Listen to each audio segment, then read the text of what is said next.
My wife told me something dangerous last week. She said, "Your videos are too scientific, too boring. I'm not watching them." So today, I'm doing what any loving husband would do. I'm giving her science disguised as magic. Basically, sneaking broccoli into the spaghetti sauce.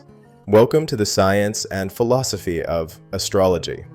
I made this episode for one person, my wife, who believes astrology is cute, spiritual, and kinda accurate. And honestly, I respect that. But also, I'm just a man. So here I am, trying to make her happy, while also gently dragging astrology through a scientific MRI. This is a love letter, a dangerous one. Astrology was humanity's first attempt at Google search. People looked at the sky and thought, if Mars is angry today, maybe Kevin is too. It wasn't stupid. It was poetic. It was humans trying to connect dots between the stars and the chaos of their lives.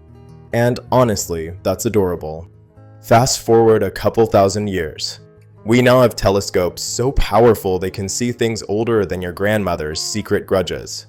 So scientists said, let's fact check the Zodiac. Thousands of people, birthdays, personalities, relationships.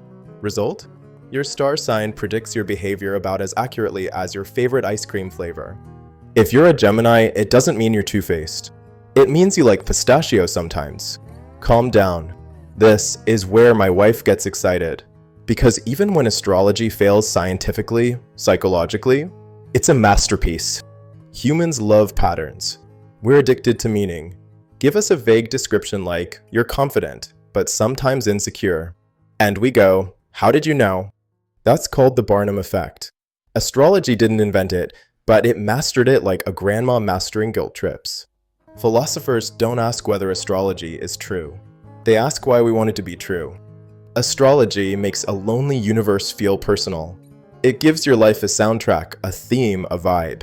It makes you feel connected to something cosmic, even if that cosmic thing is a rock floating 200 million kilometers away that absolutely does not care about your relationship issues. And yet, the idea is beautiful, because it's human. So honey, this episode is for you.